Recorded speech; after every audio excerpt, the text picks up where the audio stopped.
나를 버리고 가시는 분들을 잡고 싶지만 잡을 수가 없네요.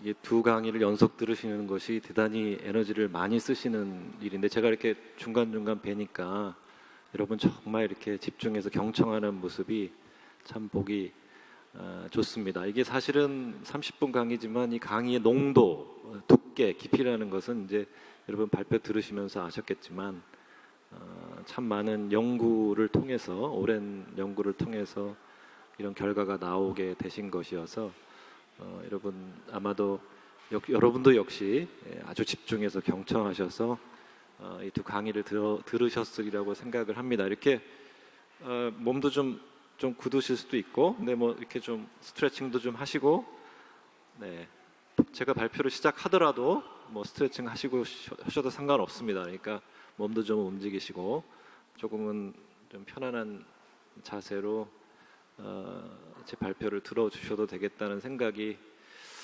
듭니다. 제가 이 논문에서 주장하고 싶은 거를요, 일반적으로 얘기한다면 개인윤리와 사회윤리는 같이 간다, 같이 가야 한다는 얘기입니다. 그 얘기를 하고 싶은 겁니다. 이 둘은 연동돼 있다라는 거고요. 특별히 이제 우리가 개인 구원 내지는 이제 구원받은 사람들의 신자로서 윤리적 삶을 얘기할 때 율법과 복음 이해를 중요하게 다루지만, 이것은 단순히 개인 구원이라든가 개인 신자의 개인적 윤리적 삶만을 이렇게 에만 제한되는 것이 아니라 신앙인들의 사회적 삶과도 긴밀하게 연결되어 있다. 율법과 복음이요. 그래서 율법과 복음이 개인적 차원뿐만 아니라 사회적 차원, 개인 윤리와 사회 윤리의 공이 이렇게 긴밀하게 연결되어 있다는 점은 이 율법과 복음론, 그리고 두 정부론 사이에 역시 아주 깊은 연관성이 있다는 것을 우리가 알아차리면 이 점은 더욱 분명해진다고 할 수 있습니다. 저희가 이제 루터 칼뱅 바르트를 볼 건데요. 제가 이 세 분을 공부해 보니까 이 세 분의 생각은 율법과 복음론과 두 정부론이 이렇게 정말 이렇게 연속돼 있어요. 특별히 이제 사회윤리로서의 두 정부론을 이렇게 형성해 가실 때 율법과 복음론에 기초를 두고 이 두 정부론, 사회윤리를 전개해 가시는 것을 우리가 확인할 수 있습니다. 제가 이제 제가 찾아낸 이것을 여러분 제 논문을 통해서 이제 발표를 해 나가는 것입니다. 간단한 개념 설명, 두 정부론. 여러분 어디선가 들어보셨겠습니다만, 여기서 두 정부라고 하면 보통 영적 정부와 세속 정부, 기독교 역사에서 길고 긴 역사에서 이 두 정부론에 대한 감각, 관념들이 기독교 역사에서 이렇게 질기게 있어 왔다는 겁니다. 영적 정부, 세속 정부. 근데 이제 영적 정부는 교회고 세속 정부는 국가다, 이렇게 등치시킬 수도 있습니다만은 그렇게 단순한 문제는 아닙니다. 학자에 따라서는 조금은 아주 미묘한 차이로 이 둘을 이렇게 정의하고 있다는 점을 말씀드립니다만, 어쨌든 영적 정부와 두 정부에 대한 이 두 정부에 대한 감각이 기독교 역사를 관통해서 계속해서 이어져 오고 있다는 얘기를 먼저 드리고, 특별히 이 두 정부는 공이 하나님이 세우신 것입니다. 하나님이 기름 부어 세우셨다는 것, 영적 정부뿐만 아니라 세속 정부도 하나님이 세워 주셨다는 것, 이게 이제 기독교의 다양한 버전의 두 정부론이 공통으로 견지하고 있는 내용입니다. 자, 루터부터 한번 쭉 보겠습니다. 여러분 강의한 발표문을 보시면서 제가 좀 분량이 많거든요. 그래서 아마 다 읽지는 못하고 요점 중심으로 말씀을 드리고, 그리고 필요한 부분들은 좀 같이 읽어가도록 그렇게 하겠습니다.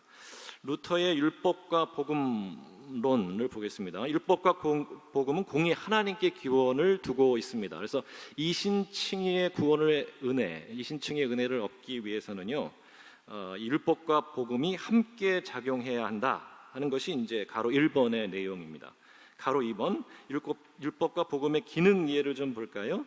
율법에 두 가지 기능이 있습니다. 율법의 두 가지 기능, 루터에 따르면 사회적, 시민적 기능이 하나고, 그리고 신학적, 영적 기능이 하나입니다. 율법의 시민적, 사회적 기능은 뭐죠? 사회생활 속에서 악행과 범법을 제어하고 통제하고 예방하는 기능을 한다는 것입니다. 이 기능, 이 사회적 기능은 누구를 통해서 이루어지죠? 정치 지도자, 부모, 교사, 법률의 실행을 통해서 이것이 이루어진다고 루터는 가르칩니다. 신학적 영적 기능은 뭐죠? 갈라디아서를 생각하시면 됩니다. 율법이 하는 기능은 그리스도에게로 복음으로 인도하는 초등교사의 역할, 이것이 바로 이 영적 신학적 기능입니다. 죄를 들추어내고 고발하고 저주하고 심판해서 나로는 안 되겠구나, 예수께로 가야 되겠구나, 복음으로 가야 되겠구나, 이렇게 복음으로 인도하는 역할이 율법의 신학적 기능이다. 율법과 복음을 구분합니다. 시민적 기능의 관점에서 혹은 사회적 기능의 관점에서 율법은 외적인 시민적 삶을 규율한다면 복음은 영혼을 관장합니다. 신학적 영적 기능의 관점에서 이미 말씀드렸습니다마는 율법은 죄를 들추어내고 고발하고 저주하고 심판하는 기능을 한다면 복음은 오직 용서하시고 의롭다 하시고 자비를 베풀어 그를 새롭게 하시는, 거듭나게 하시는 기능을 하는 것이죠. 두 정부론으로 가겠습니다. 여러분 갖고 계신 발표문의 55페이지입니다. 루터가 선호하는 두 정부에 대한 이름, 여러 가지를 씁니다만은, 섞었습니다만은, 영적 정부에 대해서는 그리스도의 왕국이라고 쓰는 게 제일 빈도가 높은 것 같아요. 제가 보기에는요. 그리고 세속 정부에 대해서는 세속 왕국 이렇게 얘기를 합니다. 만약 이 땅에 참된 신자들만 있다면 하나님이 세속 왕국은 세울 필요가 없으셨을 것이다. 그러나 이 땅에 참된 신자는 영어로 표현하면 이렇게 표현을 하더라고요. Few and far between. 너무너무 적기 때문에, 참된 신자가 너무너무 적기 때문에 하나님이 세속 왕국, 다른 정부를 세우실 수밖에 없었다. 세속 정부를 세우신 이유는 뭐죠? 역시 악행범법을 제어, 통제, 예방하고 정치사회적 실존을 위해서 필요한 기본적인 생존의 조건을 마련하기 위해서 세속 정부를 세우셨다. 기본적인 사회적 평화나 질서, 그리고 먹고 살아야 되잖아요. 생존을 위한 여러 가지 물적 기반들을 마련하기 위해서 세속 왕국, 세속 정부를 세우셨다. 영적 정부는 개별 영혼을 다스립니다. 이걸 조심하셔야 되는데요. 무슨 교회 공동체, 신자들이 모여있는 어떤 공동체를 그리스도의 왕국을 통해서 통치하시는 것이 아니라 개별 영혼을 통치하십니다. 세속 정부는 아까 말씀드린 것처럼 외적 시민적 삶을 관장합니다마는 세속 정부에 속하는 주요한 주체들은 이렇습니다. 국가, 가족, 그리고 여러분 여기 아주 조심해서 이렇게 구분하셔야 되는데요. 교회론적 체제, 성직적인 계급도 있고 뭔가 교리적인 틀이라든가 성리적인 틀을 갖고 있는 제도로서의 교회론적인 체제가 세속 정부에서 이러한 기능을 감당하게 하신다는 거죠. 참된 신자들은 세속 정부에 속하지 않습니다. 참된 신자들은 세속 정부에 속하지 않지만 세속 정부 안에 살아가고 있죠. 그러므로 세속 정부 안에 살아가는 참된 신자들은 영적 정부의 법을 따라 살아야 합니다. 영적 정부의 법은 뭐죠? 사랑이죠. 참된 신자들이 세속 정부에서 사랑으로 살아가면 그것처럼 정치사회 공동체에 유익한 것은 없다. 그렇게 살아라. 아주 강력하게 조언합니다. 구분을 강조하죠. 이거는 루터의 가장 중요한 기호라고 저는 생각을 합니다. 세속 정부는 영혼의 일에 개입해서는 안 됩니다. 반대로 영적 정부는 세속 권력을 추구해서는 안 됩니다. 이 구분을 분명하게 지켜야 한다는 것이 루터의 아주 강한 강조죠. 자, 57페이지. 그래서 이 두 이론, 율법과 복음론, 그 다음에 두 정부론 사이의 상관성을 한번 정리해 봤거든요. 제가 빠른 속도로 한번 읽어보겠습니다.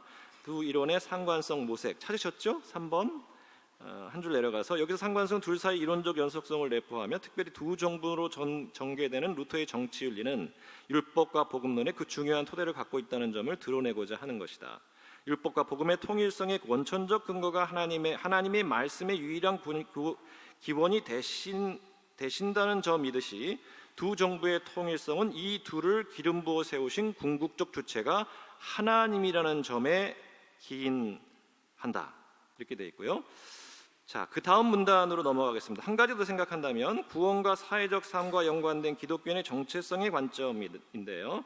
기독교인의 정체성과 실존이 율법과 복음 모두를 통해 결정되듯이 기독교인의 역사적 사회적 실존은 그리스도 왕국의 권위뿐 아니라 세속 정부의 권위 아래에서 형성되고 유지된다는 것입니다.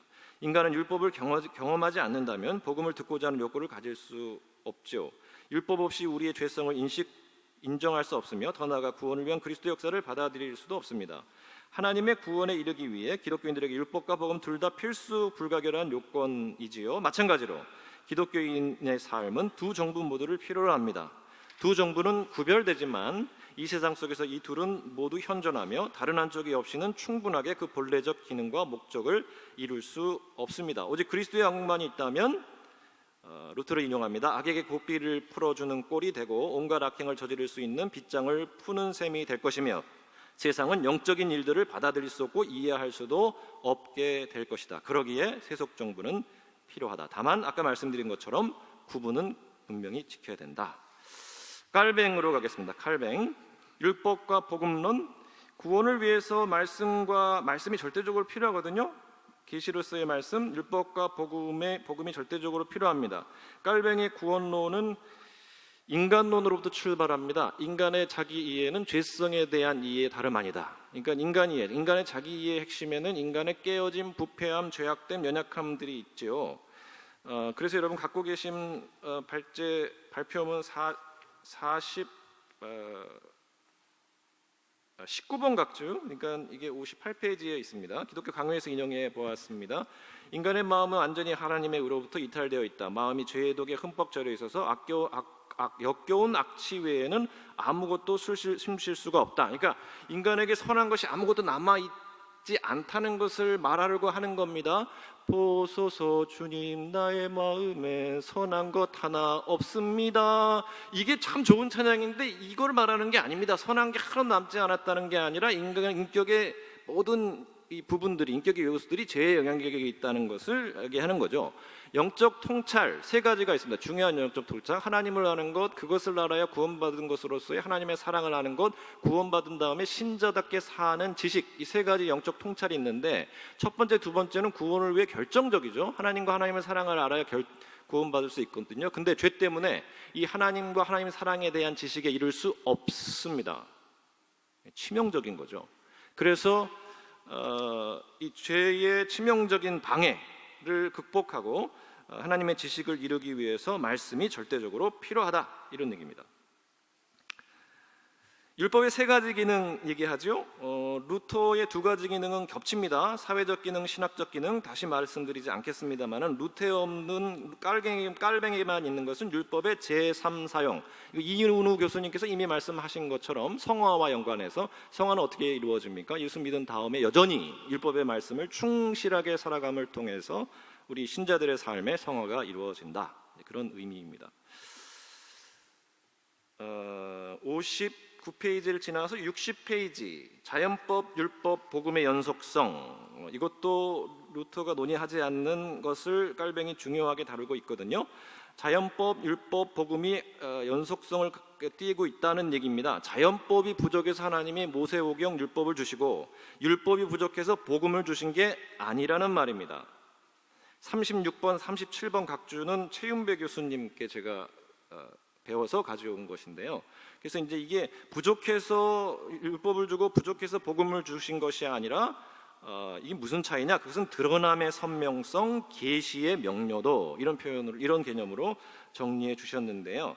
61페이지 요컨대 37번 숫자 다음에 그 부분 한번 읽어볼게요. 복음은 구약의 율법을 능가하지 않는다. 그러나 모세의 율법이 자연법을 더 분명하게 해석하는 것처럼 복음은 율법을 더욱 분명하게 이해할 수 있게 한다. 최상의 해석자이며 완전함으로 회복하신 분이신 그리스도는 복음을 통해서 율법의 내용을 선명하게 드러내신다, 이렇게 되어 있습니다. 칼뱅의 두 정부론입니다. 먼저 구분을 강조합니다. 정치 지도자는 영적 정부 일에 대해서 이방인이 되어야 된다. 영어로는 스트레인저가 되어야 된다. 교회는 영적 정부는 정치 권력을 지향해서는 안 됩니다. 그러나 루터에 비해서 이 깔뱅은 영적 정부와 세속 정부, 교회와 국가가 함께 갈 수 있는 여지를 제가 볼 때 이렇게 상대적으로 넓게 열어준다고 볼 수 있는데요. 기본적으로 십계명의 첫 번째 돌파는 교회가 감당할 것이고 두 번째 돌파는 영적 정부, 국가가 감당해야 하지만 국가가 첫 번째 돌판에 기여할 수 있는 여지를 열어두었습니다. 각주 41번 기독교 강요 4권 20장 2절 하나님 예배의 외적 측면을 보호하고 건전한 교리와 교회의 입지를 변호하는 등의 일을 위해서 국가가 세속 정부가 교회의 일에 참여할 수 있다. 다만 깔뱅이 강조하는 것은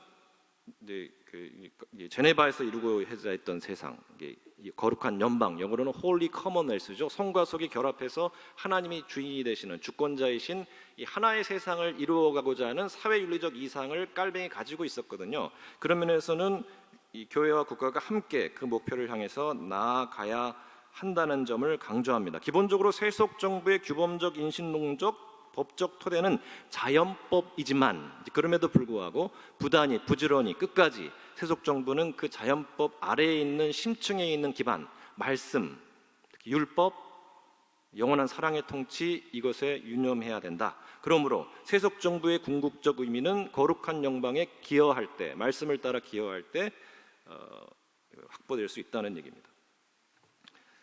63페이지 보시면요. 두 이론, 율법과 복음론 그리고 이 두 정부론의 상관성 이걸 한번 제가 정리해 봤거든요. 한번 읽어보겠습니다. 63페이지 찾으셨죠? 3번 루터와 마찬가지로 깔뱅이에게 율법과 통일의 복음성 그리고 두 정부 사이의 통일성의 원천적 근거는 하나님이 유일한 기원과 위임의 근원이 되신다는 점입니다. 다만 깔뱅은 한편으로 율법과 복음을 관통하는 내용적 토대로서 영원한 사랑의 통치를 강조하고 다른 한편으로 세속 정부와 영적 정부 사이의 통일성을 그러한 통치의 일관성의 근거 지음으로써 두 정부 사이의 구분보다 루터보다 연속성에 더 큰 비중을 허용합니다.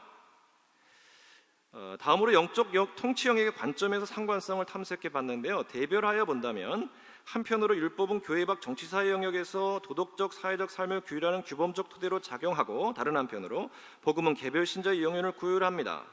깔뱅은 루터와 루코의 접근과 유사하게 둘 사이의 구분으로부터 출발하지만 연속성에 더 큰 비중을 두고 해석할 수 있는 여지를 남기죠. 율법의 제3사형이라는 개념을 통해서 율법, 복음, 율법의 구도로 신자의 영적 삶을 통정적으로 해명함으로써 깔뱅은 율법 말씀은 시민적 차원뿐만 아니라 개별 신자의 영적 차원에서 주목합니다. 두 정부론에서도 이와 유사한 양상을 탐색할 수 있는데요.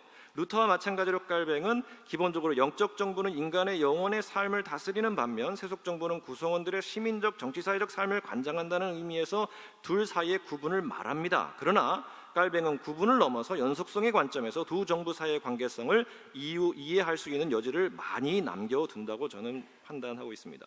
세속 정부의 운영의 법적 제도적 초제는 그 심층에 이르면 율법과 복음을 포괄하는 하나님의 말씀에 있다는 얘기죠. 그 다음 문단 마지막으로 깔뱅은 루터와 마찬가지로 기독교인의 영적인 삶은 율법과 복음의 총체적인 역사에 기초하며 기독교인의 정치사회적 실존은 영적 정부와 세속 정부 모두의 권위 아래에서 수정된다는 점을 견지합니다. 그러나 루터와 달리 깔뱅은 기독교인의 영적이면서 정치사회적 실존을 구성하는 데 있어 율법과 복음 그리고 세속 정부와 영적 정부가 좀 더 긴밀한 연관을 가지고 작용해야 함을 강조합니다. 자, 바르트로 가겠습니다. 바르트의 율법과 복음론. 바르트의 율법과 복음론은 하나님의 영원한 결의, 그러니까 영원 전에 하나님이 결정하신 것의 관점에서 이해하면 도움이 크게 된다고 저는 보고 있고요. 그리고 칭의와 성화론의 관점에서도 율법과 복음의 이해를, 바르트의 이해를 살필 필요가 있다고 생각을 합니다. 영원 전에 하나님이 하신 일 중에 구원과 관련해서 구원의 결의와 관련해서 하나님이 하신 일이 크게 두 가지라고 바르트는 얘기를 하는데요. 하나님은 영원전에 인간의 죄와 악을 허용하십니다. 죄와 악을 허용하시지만 동시에 그 죄와 악을 예수 그리스도가 담당하실 것을 결정하시죠. 죄와 악을 허용하면서 동시에 그 죄악을 그리스도가 그리스도를 통해서 감당케 하실 것을 예정하시는 거죠. 여기서 중요한 것은 구원을 향한 하나님의 긍정적 의지, 예수 그리스도를 통한 구원의 긍정적 의지가 지배적이고 죄의 허용은 종속적입니다. 그래서 이제 이런 관점에서 율법과 복음론을 이해해 보면요, 65페이지 새로 시작하는 문단 여기서 보이시죠? 여기서 복음과 율법의 관계성을 검토할 필요가 있습니다. 바르트에게 인간을 비롯한 피조세계의 구원을 위한 하나님의 선의가 지배적이라는 점에 상응하여 복음은 율법에 대하여 주도적 입지를 갖습니다. 다시 말해서 율법의 의미와 기능은 복음과의 관계성 속에서만 바로 이해될 수 있다는 것입니다. 율법의 의미는 지배적인 하나님의 긍정적인 의지를 요체로 하는 복음의 빛 안에서 해명되어야 한다는 것이죠. 자, 칭의와 성화론과 율법과 복음론을 연관해서 한번 이해해 보겠습니다. 바르트는요, 칭의와 성화의 균형을 이렇게 맞추려고 합니다. 그래서 이제 율법 필요 없다, 무율법주의로도 가려고 하지 않고요. 그렇다고 해서 율법주의로 가는 것도 경계합니다. 먼저 칭의와 성가를 얘기하면서 구분으로부터 출발하죠. 여러분, 칭의가 성화를 이렇게 잡아먹어요. 완전히 포섭해버려요. 완전 섞여 들어가면 어떤 일이 생기냐면요, 칭의가 성화를 완전히 이렇게 포섭해서 섞어 들어가면 이 값싼 은혜가 되기 쉽다고 얘기를 합니다. 반대로 성화가 칭의를 잡아먹어요. 포섭해버려요. 그래서 어떻게 된 거죠? 성화가 칭의에 섞어 들어가면 성화가 칭의 아니야. 칭의가 성화에 섞어 들어가면, 그죠? 칭의가 성화에 섞어 들어가 성화가 나면 어떻게 될까요? 율법주의, 공로주의에 빠질 수 있다. 그래서 구분할 필요가 있다. 그 다음에 이제 연속성을 얘기합니다. 또 구분만 얘기하면 안 되거든요. 연속성을 얘기하는데, 예를 들어서 칭의를요, 성화로부터 멀리 떨어뜨려 놔보세요. 그러면요, 하나님이 인간으로부터 멀리 떨어져서 일하세요. 하나님만 일하세요. 우리는 아무것도 안 해요. 할 필요도 없어요. 그래서 이제 값싼 은혜, 역시 수동적 신앙으로 흐를 수가 있죠. 반대로 그다음 뭐죠? 성화를 칭의로부터 멀리 떨어뜨려 보세요. 그럼 어떻게 되죠? 하나님과 멀리 떨어져 일하는 인간만 남아요. 그럼 어떻게 될까요? 하나님 필요 없어요? 제가 얼마든지 잘할 수 있어요? 그러면서 잘못된 행동주의에 빠질 수 있다는 겁니다. 그러니까 이런 의미에서 칭의와 성화는 연속돼야 된다. 다만 제가 볼 때는 바르트는 루터와 깔뱅 사이인데 루터 쪽에 조금 기울어 있습니다. 그러니까 성화를 조금 더 강조하는 균형을 얘기하지만, 자, 이 관점에서 율법과 복음 이해를 살필 필요가 있다고 저는 생각을 합니다. 66페이지 세 번째 문단 찾으셨나요? 칭의와 성화의 관계성의 관점에서 바르트의 율법과 복음론을 검토할 때 찾으셨죠? 우리는 이 이론에 대한 좀 더 온전한 이해에 이를 수 있습니다. 칭의와 성화의 연속성을 견지하듯이 바르트는 율법과 복음의 연속성을 강조하는데요, 무엇보다도 구원론적 맥락 안에서 복음 안에 계시된 하나님의 구원의 긍정적 의도가 지배적이기 때문입니다.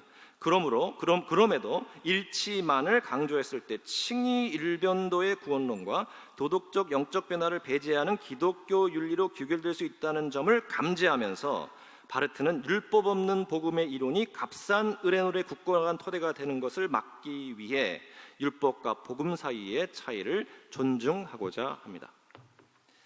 두 정부론입니다.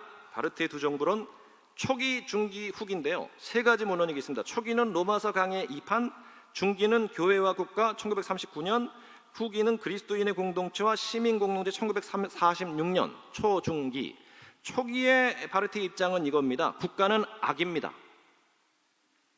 악으로서 하나님의 심판의 도구로 작용할 뿐입니다. 교회는요?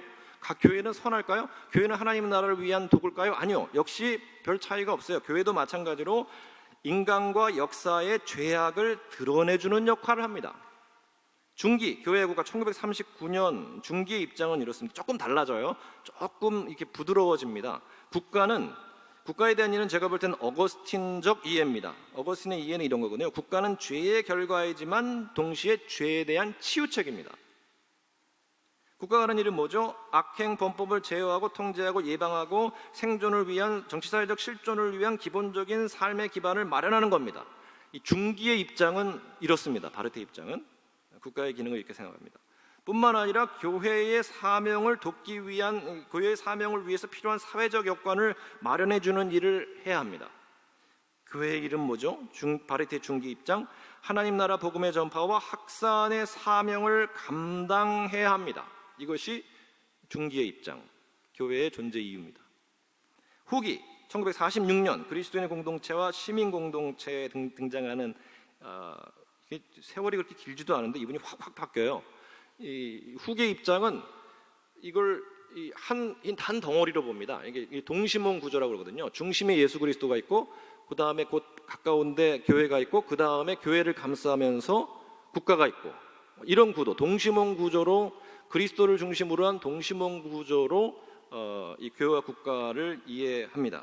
아까 말씀드렸죠. 율법과 복음론, 율법과 복음이 기독론적 질서 안에 있듯이 교회와 국가도 공의, 기독론적 질서 안에 있어야 된다. 이것이 후기 바르트 후기 입장, 이렇게 볼 수 있습니다. 여기에 담긴 함의는 세 가지인데요.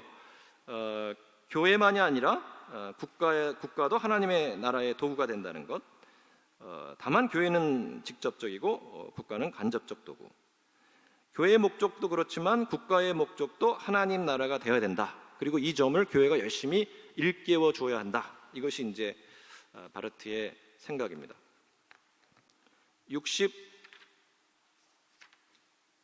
71페이지, 제가 71페이지까지 했고요.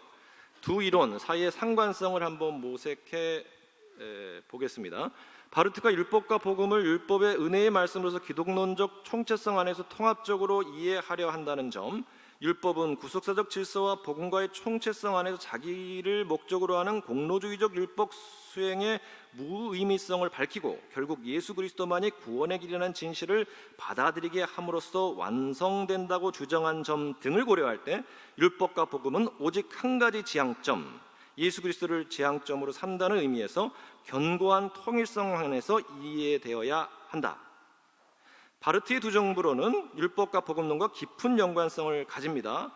후자와의 연관성 속에서 전제에 대한 좀 더 온전한 이해일 수 있다고 말할 수 있을 것인데요. 이 점에서 바르트는 루터와 칼뱅의 견해와 다릅니다. 한편으로 바르트는 칼뱅의 두 정부론이 그리스도의 총체적 주권론에 근거하면서 두 정부 사이의 연속성에 좀 더 큰 비중을 두는 것은 긍정하지만 세속 정부의 존재론적, 기능론적 기반이 복음보다는 율법에 설정될 가능성이 높아짐으로써 국가가 하나님 나라를 지향하는 은혜의 복음의 도구로서 보다는 법적, 제도적 체제와 질서를 통한 심판과 규율의 장치로도 더 비중 있게 작용하게 될 것이라는 점을 우려합니다.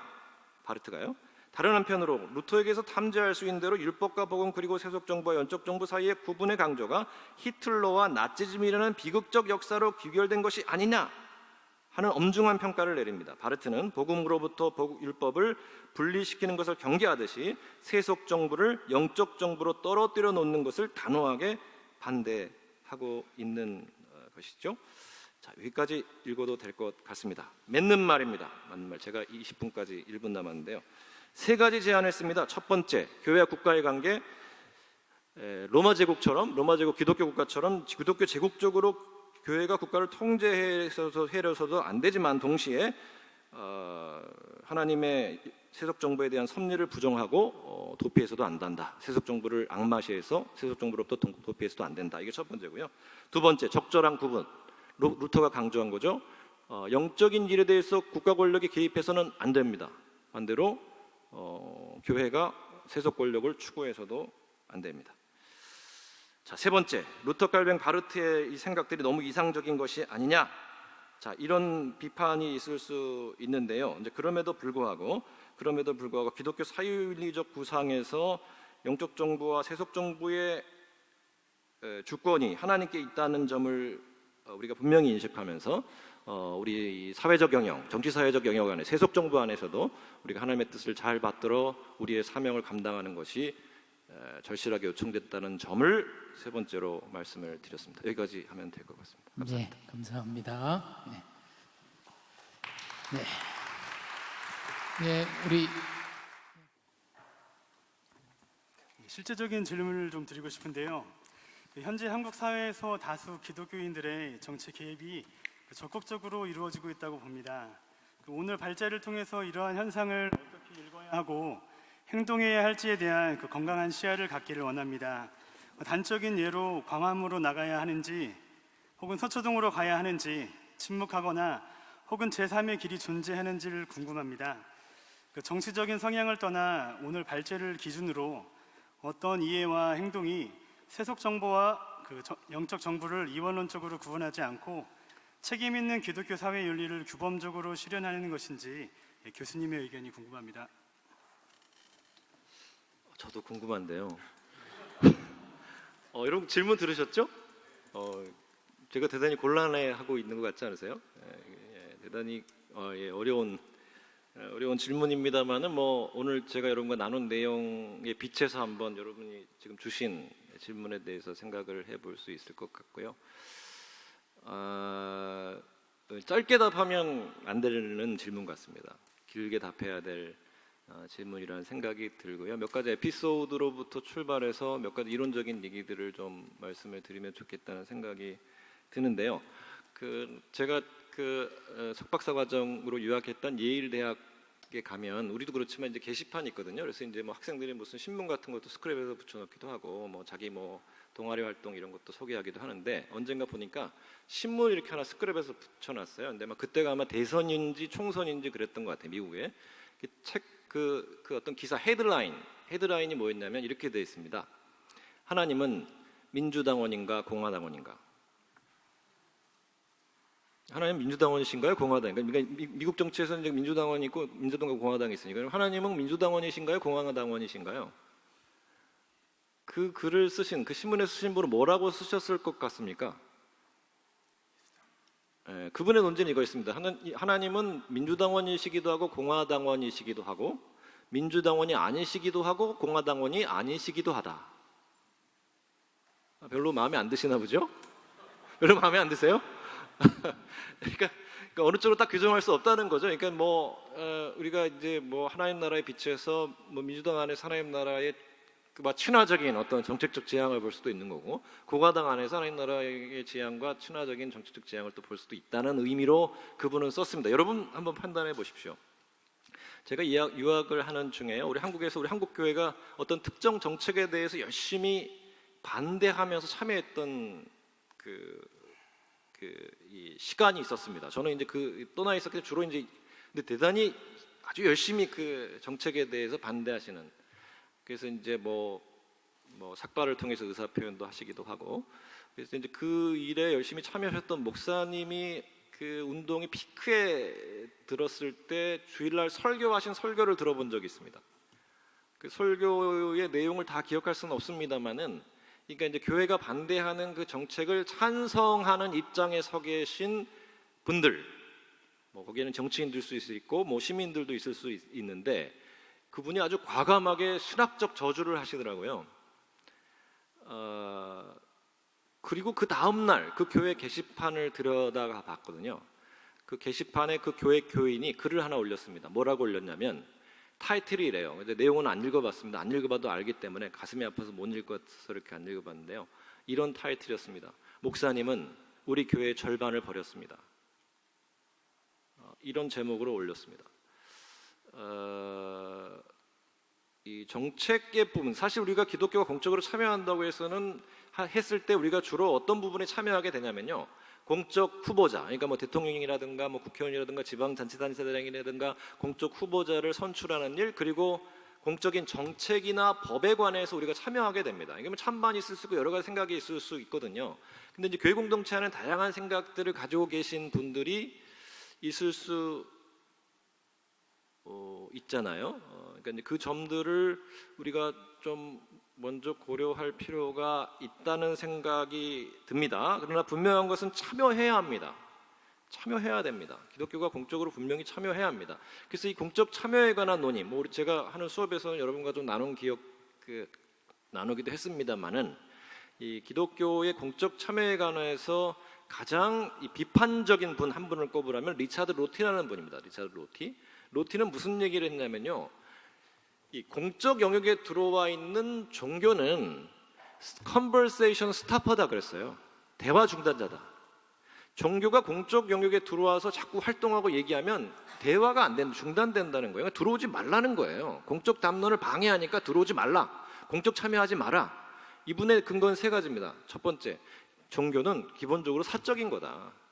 개인이 하나님과 관계를 맺으며 살아가는 게 종교지 뭐 들어와서 공적 공동체에 들어와서 뭐 종교적 사명을 실천하고 이거는 종교의 본질이 아니다. 두 번째, 공적 주장을 할 때 신앙을 가지고 하잖아요. 우리가 종교적 신념에 근거해서 주장을 하잖아요. 그러다 보면 종교적 이유를 대고 종교적 근거를 대는데 종교인이 아는 분들은 종교인들이 주장하는 그 공적 주장의 종교적 이유와 종교적 근거에 대해서 전혀 이해할 수 없기 때문에 들어오지 말라는 거예요. 그럼 아주 무례한 일이라는 거죠.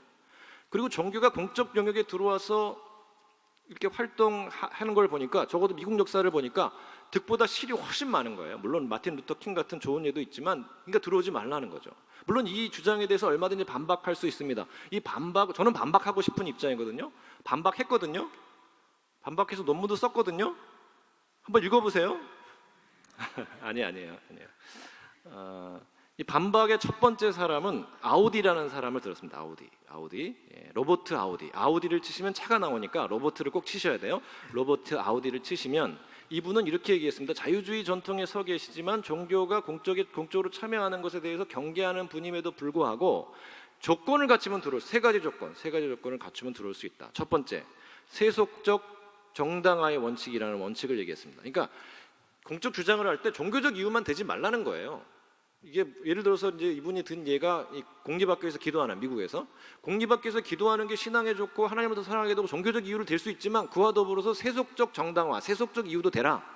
종교적으로도 유익하지만 공립학교에서 기도하면 아이들의 인성이 좋아지고 나라를 더 사랑하게 되고 이런 세속적 정당화로도 동시에 하면서 종교적 주장을 펼치라는 얘기입니다. 두 번째는 세속적 동기부여. 그러니까 종교적 동기부여뿐만 아니라 세속적 동기부여 이게 연결되어 있는 거죠. 세 번째가 저는 의미 있다고 봐요. 교회론적 정치적 중립의 원칙이거든요.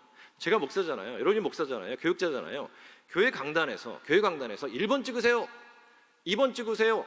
특정 전적에 찬성하세요. 반대하세요. 이거 하고 여러분이 개인으로서 어딘가 참여하셔가지고 나 1번 좋은데요, 2번 좋은데요, 이 정책 좋은데요, 이 정책 싫은데요 개인으로 참여하는 거 설교단에 서가지고 공식적인 그 교회 대표자로서 주장을 펼치는 것은 완전히 다른 문제라는 겁니다. 그렇죠? 아닌가요? 그리고 특정 정치인을 향해서 1번 찍으세요, 2번 찍어서요 하는 거 하고 하나님이 말씀하십니다. 십계명이 말씀하십니다. 예언자가 말씀하십니다. 우리 사회가 지향해야 할 바가 이런 겁니다. 이 지향에 적합한 후보자들은 이런 덕성을 갖춘 이런 생각을 갖춘 사람입니다를 성경에 근거해서 일반적으로 얘기하는 것하고 1번 찍으세요, 2번 찍으세요 하고는 완전히 다른 문제 아닙니까? 이걸 구분하자는 거예요. 구분해서 하자는 겁니다. 이게 아우디의 조언입니다. 이것에 대해서 이제 월터 스토프, 예일에서 가르쳤던 월터 스토프는 다른 주장을 합니다. 왜? 종교인들이 마음껏 얘기해야지. 자기 신앙에 근거해서 마음껏 얘기해야지. 참여해야지. 왜 말 못하게? 좌든 우든 어떤 생각이든 마음껏 얘기할 수 있는 거 아니야? 그게 자유민주주의 아니야? 박터지게 싸우다가 안 되면 손들어서 다수결로 해결하는 게 민주주의 아니야? 왜 말 못하게? 검열 아니야? 이런 주장을 하는 거죠. 자유롭게 얘기하지만 월터 스토프가 분명한 단서를 답니다. 이걸 한번 여러분 잘 이렇게 들어주시면 좋을 것 같다는 생각이 드는데요. 자유롭게 얘기하지만 조건 세 가지는 지켜라. 첫 번째, 예의를 지키라는 거예요. 예의를. 이때 예의의 중요한 내용은 뭐냐면요. 공적 공동체에 들어가서 뭐 후보자에 대한 얘기든지 정책 법에 대한 얘기든지 종교인들이 얘기를 하잖아요. 기독교인들이 얘기를 하는데 들어가서 대화 담론의 잠에 참여하다가 내 생각을 바꿀 수도 있다는 분명한 가능성 인정을 하고 들어가라는 얘기입니다. 이해하시겠죠? 난 절대 못 바꿔가 아니라 속으로 겉으로는 바꾼다고 해놓고 절대 못 바꿔 하지 말고 그 대화 과정 속에서 자기의 생각을 바꿀 수도 있다는 가능성을 분명히 가지고 들어가라. 두 번째, 사적인 이익, 그러니까 그 집단, 종교 집단의 사적인 이익이 아니라 철저하게 공적인 이익. 월터 스토프의 개념으로는 정치적 정의, 공익을 위해서 참여하라는 겁니다. 이 미국 교회도 마찬가지인가 봐요. 이분들이 열심히 정치에 참여하거든요. 근데 와서 온통 처음에는 미국을 위해서 공익을 위해서 정치적 정의를 위해서 한다고 해놓고는 결론으로 가서 뭐 하죠? 뭘 추구하죠? 자기 집단, 자기 교회의 사적인 이익을 추구하는 모습을 보면서 미국의 뜻있는 뭐 정치 철학자들인가 운동가들이라는 분들이 들어오지 마 제발. 그럴 거면 자기 집단의 이기적 이익을 추구하면 들어오지 마. 세 번째는 법률과 헌법이 제정해 놓은 그 룰이 있잖아요. 규칙에 맞춰서 참여해라 이런 조언을 합니다. 자유롭게 얘기하되 이러이러한 조건을 갖추어서 얘기하라. 광화문 가셨어요? 서초동 가셨어요? 얘기하지 마세요. 지금 이거 마이크를 쓰고 계시기 때문에 공식적인 대표성이 있거든요. 그러니까 자, 그 얘기하면 안 되는 건가? 광화문 가라, 서초동 가라, 1번 찍어라, 2번 찍어라 안 되는 건가? 자, 저는 아우디의 조언을 따라서 목사가 개인적으로 얼마든지 자유롭게 표현할 수 있지만 공적인 대표로서 신중해야 되는 입장을 저는 존중해야 된다고 봅니다만은 공적인 대표자로서도 1번 찍어, 2번 찍어 얘기할 수 있는 경우도 있다고 봅니다. 그래야 되는 경우도 있다. 그 기준이 중요하잖아요. 이건 제가 가져온 게 아니고 깔뱅, 리버, 그 다음에 하버드에서 신학과를 가르쳤던 데이빗 리틀이 제기해 준 기준입니다. 리버에 따르면 이런 경우는 얘기해야 된다. 1번 안 돼, 2번 안 돼. 저항하고 반대해야 된다. 이렇게 얘기했습니다. 뭐 정치 권력이든지 어떤 세력이 극단적으로 폭력화해서 동료 인간을 마구마구 짓밟을 때, 또 한 가지 일반적으로 보편적으로 악이라고 여겨지는 개인이나 세력에 대해서는 우리가 개인적이든 공식적이든 저항하고 반대할 수 있다. 저는 이게 괜찮은 기준 같아요. 이게 대표적인 예가 나치즘이거든요. 나치, 히틀러거든요. 그러니까 이걸 저는 조금 치환해가지고 이렇게 좀 바꿔봤어요. 그러니까 이 기준을, 그러니까 리버가 준 기준을 제 나라로 바꿔보면 인간 권력이 절대 권력화하려는 거죠. 하나님의 권력을 침탈해가지고 절대 권력화하고 그것을 영석화하려는 시도를 할 경우, 그리고 그 권력을 가지고 동료 인간을 인간 이하로 억압하고 짓밟는 경우에 우리는 분명하게 얘기할 수 있다. 그게 1번이라면 1번 안 돼. 그게 2번이라면 2번 안 돼. 정책적인 것도 마찬가지, 법도 정책도 마찬가지겠죠. 이런 내용을 다 내포하고 있다면 우리가 분명하게 공적 대표로서도 얘기할 수 있는 것이 아닐까라고 생각을 해봅니다. 여기까지 됐나요? 네, 오늘날 국가정부 적어도 대한민국은 국민의 주권으로 수립됩니다. 시민의 참여가 곧 정치이기에 기독교인 역시 한 표를 던지고 의사를 표현해서 자기의 권력을 행사합니다. 따라서 논문의 율법과 복음론과 두 정부론의 관계에서 통전성에 상응한 연속성의 관점의 제안을 받아들이기 좋은 시기가 현재가 아닐까 싶습니다. 하지만 교회와 국가, 두 정부의 통치 영역에 고유성이 희미해지고 있다고 생각합니다. 기독교인들은 교회의 신자인 동시에 투표권을 가진 시민으로 살아갑니다. 그래서 교회는 중요한 표밭으로 여겨지고 또 하나님 나라 건설이라는 명목 아래 수많은 목사님들과 신자들은 정치 이데올로기의 핵심적인 매개체로 활동하고도 있습니다. 루터의 영적 정부와 세속 정부의 구분이 적절하게 유지되어야 한다는 조언이 실제로 작동하려면 어떻게 하는 것이 좋을지 교수님의 답변 부탁드립니다. 저를 너무 편애하시는 거 아니에요? 왜 이렇게 너무 어려운 질문들을 저한테 몰아서 주시는 건지.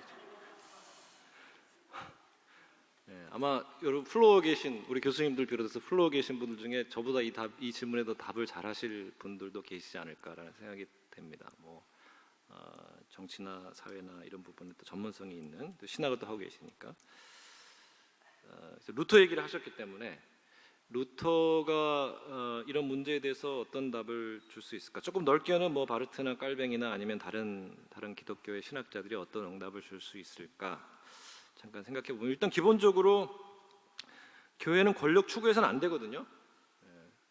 그러니까 그거는 저는 우리가 분명히 얘기해야 된다고 생각합니다. 그러니까 이제 정치적으로 참여하는 혹시 목회자들이나 교회 어떤 세력들이 있는데 그게 세속 권력을 추구하는 것이라면 루터의 관점에서는 분명히 아니라고 얘기할 수 있어야 된다고 생각하고요. 그렇게 하지 말라고 얘기할 수 있을 것 같고요. 그다음에 또 한 가지 루터가 이런 조언을 했습니다. 저는 아주 처음 이거를 읽고 듣고는 좀 놀랐는데 정치 지도자는 꼭 그리스도인일 필요가 없다. 루터가 한 얘기입니다.